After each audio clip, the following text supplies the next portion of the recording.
तो आज पंडित जी आपको छठ पर्व के वो महा उपाय बता रहे हैं जिनसे आपके जीवन की हर परेशानी दूर हो जाएगी और मिलेगा आपको छठी मैया का पूरा आशीर्वाद। तो चलिए अब पंडित जी से जानते हैं कि घर से हर टेंशन को दूर करने के लिए, अकाल मृत्यु से बचने के लिए छठ पर्व पर क्या उपाय करें। पंडित जी बताइए, हर टेंशन आर्थिक हो, पारिवारिक हो, हर कलेश से जो है छुटकारा मिल जाए, कैसे छठी मैया को प्रसन्न करें, साथ ही अकाल मृत्यु उसका भी हम जिक्र कर रहे हैं। देखो, छठी मैया को षष्ठी देवी भी कहते हैं जी, कात्यायनी माता भी कहते हैं।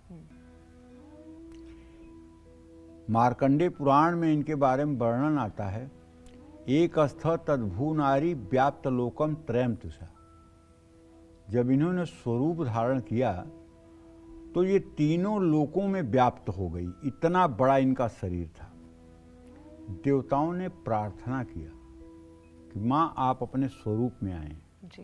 तब ये सामान्य देवी के स्वरूप में आई और सभी देवताओं ने इन्हें आभूषण दिए, सभी देवताओं ने इन्हें अपने अपने अस्त्र शस्त्र दिए और ये सब प्रकार के अस्त्र शस्त्रों से सुसज्जित हुई और देवताओं ने महिष नाम के राक्षस का अंत करने के लिए इनसे प्रार्थना की, जिससे देवताओं की रक्षा करने के लिए इन्होंने महिष नाम के राक्षस का वध किया। तो ये कात्यायनी देवी ही दुर्गा है और यही छठी मैया है। जैसे एको हम बहुत श्यामा, कहने का मतलब ये है पूजा, जैसे 1,00,000 घड़ा रख दो और सब में पानी भर दो और एक ही सूरज की प्रतिबिंब 1,00,000 घड़े में दिखाई देगा, तो क्या 1,00,000 सूरज हो गया? नहीं हुआ ना, एक ही सूरज है ना। उसी तरह से एक ही ये शक्ति है कात्यायनी छठी मैया का, जो पूरे संसार में भास रही है, जो पूरे संसार में दिखाई दे रही है। जैसे दूसरी सरल शब्दों में समझाऊंगा कि जैसे बिजली है तो बिजली से ये लाइट भी जल रही है, एसी चल रही है तो ठंडा हवा भी मिल रहा है, बिजली से रेलगाड़ी भी चल रही है, बिजली से लिफ्ट भी चल रही है, बिजली से फ्रिज भी चल रही है, बिजली से कूलर भी चल रहा है, मतलब बिजली से यहाँ तक कि मिक्सर भी चल रहा है। बिजली एक ही है लेकिन वो अलग अलग रूपों में भाषित हो रहा है। तो ये माँ एक ही है, एको अहम द्वितीयो नास्ति, ये एक ही है लेकिन ये अलग अलग रूपों में भाषित हो रही है। जिस रूप में इसकी पूजा की जाती है, जिस रूप में इसका यजन किया जाता है, उस रूप में ये फल को देती है। कोई गोपियाँ इनको कहती थी, ओम कात्यायनी महामाये महायोगिन्यधीश्वरी नंदगोप सुतम देवी पतिम में कुरुते नमः। हे कात्यायनी देवी, नंदगोप का बेटा कृष्ण मेरा पति हो जाए, ऐसा आशीर्वाद दो। ये गोपियाँ कहती थी, ये भागवत का श्लोक है। तो वो पति मांगती थी। अब कोई कात्यायनी देवी से धन वैभव मांगता है, कोई कात्यायनी देवी से भक्ति मांगता है, कोई संतान मांगता है, कोई निरोगी काया मांगता है, कोई दीर्घायु जीवन मांगता है। तो सबको सब कुछ देने में समर्थ है। एक ही वाहम जगत तत्र द्वितीया काममा परा, एक मैं ही हूँ, दूसरा कोई मेरा विकल्प नहीं है। ये सब जो दिखाई दे रहा है ये मेरी विभूतियाँ हैं, मेरी छाया हैं, सब मेरे में प्रतिष्ठित हो जाओ। सारी देवियाँ आके उनमें प्रतिष्ठित हो जाती हैं। तो ये आद्या शक्ति हैं। तो इनकी उपासना करने से, छठ पर्व पर इनकी उपासना करने से साधक को वो सब कुछ अनायास मिल जाता है, जिसकी वो कामना करे या जिसकी वो योग्यता रखता हो न कामना करे, क्योंकि ये सर्व अंतर्यामी हैं। ताकर सदा करहु रखवारी, जिम बालक राखई महतारी। तुलसीदास जी लिखते हैं कि भगवान अपने भक्तों का कैसे रक्षा करते हैं, जैसे छोटे बच्चे की रखवाली उसकी माँ करती है। तो ये तो माँ है।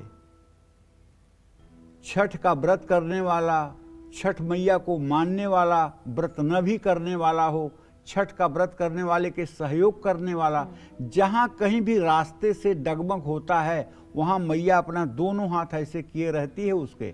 इधर भी गिरेगा तो माँ इस हाथ से संभालेगी, इधर भी गिरेगा तो इस हाथ से संभालेगी। लेकिन छठ मैया के ऊपर आप आश्रित हो जाइए। अगर आपके अंदर अहंग भाव आ गया, नहीं मैं तो कर लूँगा, मैं तो कर लूँगा, तो जा चढ़ ले, तो लड़खड़ाएगा, फिसलन बहुत है, गिरेगा, चोट लगेगी, तो मैया को दोष ना देना, क्योंकि मैया तो दोनों हाथ ऐसे करके तुम्हें संभाल रही है। इधर भी गिरेगा इधर संभाल लेगी, इधर गिरोगे तो इधर संभाल लेगी। मैया का तो ये स्वरूप है। वो तो ताकर सदा करहूं रखवारी, जिम बालक राखई महतारी। और तुम्हारे दुर्गुणों को भी वो माफ करती है। अपराधो भवत्येय तनयस्य पदे पदे, को परह सहते लोके केवलम मातरम बिना। आज तक धरती पर कोई ऐसा नहीं पैदा हुआ जिसने अपनी माँ को थैंक यू कहा हो। माँ ने खाना अगर देर से बनाया और घड़ी में 8:05 हो गए, 8 बजे स्कूल जाना है, बच्चा कहेगा मम्मी तुम रोज लेट कर देती हो, हम स्कूल में डांटे जाते हैं, वहाँ ठीक नहीं है। मम्मी ये नहीं कहती है कि कोई बात नहीं, मम्मी ये कहती है अच्छा कल टाइम से बना के दूंगी, आज केवल तू मान जा, कल टाइम से बना के दूंगी। और कोई मम्मी को थैंक यू नहीं बोलता। ये जगत माता है, ये छठी मैया जगत माता है। और इसकी पूजा करने का जिसको अवसर मिल रहा है वो लोग बहुत पुण्यात्मा हैं।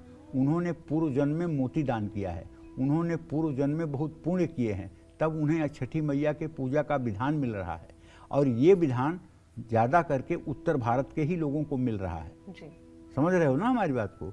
तो जैसे अकाल मृत्यु और हर तरह का तनाव है, तो उससे बचने के लिए छठ पर्व पर आपको बरगद, आंवला, श्यामा तुलसी का एक एक पौधा लगा देना चाहिए। और आज शाम को सूर्य को अर्घ देने के बाद लगाए गए पौधों के पास चौमुखी सरसों के तेल का दिया जला देना चाहिए। अखंडित चावल परिवार वालों के सिर से फेर करके दीपक में थोड़ा सा 2 दाना डाल देना चाहिए। और ओम घृणी सूर्याय नमः इस मंत्र का कम से कम 108 बार मंत्र जप कर लेना चाहिए।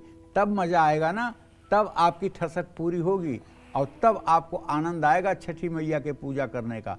जय मां विंध्यवासिनी।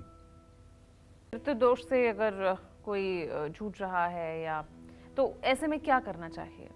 देखो ऐसा है, पितर दोष हो या राहु केतु जैसे पापक ग्रह का दोष है या शनि का दोष है, इससे अगर आप मुक्ति चाहते हैं तो छठ पर्व में पूजा सामग्री में लौंग के 7 जोड़े जरूर रख लीजिएगा। और लौंग में फूल लगा हो, फूल टूटा हुआ ना हो, इस बात का जरूर ध्यान रखिएगा। ओम संग शनश्चराय नमः इस मंत्र का जप करके एक एक जोड़ा लौंग अपने सूप में रख करके उसको अर्घ के लिए जाइएगा। तो निश्चित रूप से 7 बार अगर इस मंत्र को करते हुए और आप अपने सूप में 7 जोड़ा लौंग रख करके और पूजा स्थान में जाकर अर्घ देंगे तो जितने भी पापक ग्रहों का दूषित प्रभाव है वो आपके ऊपर कम हो जाएगा। जय मां विंध्यवासिनी।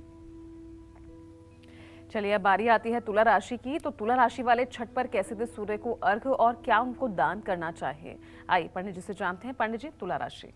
देखिए, तुला राशि की महिलाएं जो छठ का व्रत कर रही हैं ना, वो छठ पर्व में तांबे के लोटे में जल ले लें, सफ़ेद चंदन घिस करके उसको डाल लें, उसमें थोड़ा सा गाय का दूध डाल लें, थोड़े से साबुत चावल डाल लें, थोड़ा सा काला तिल मिला लें और सूर्य को सायंकाल अर्घ दें 3 बार में। तेल, रुई, कपड़ा और राई, इन वस्तुओं का ज़रूरतमंदों को दान भी करें। निश्चित रूप से आपका छठ जो है मंगलमय होगा और छठ मैया आपकी झोली भर देंगी। जय मां विंध्यवासिनी।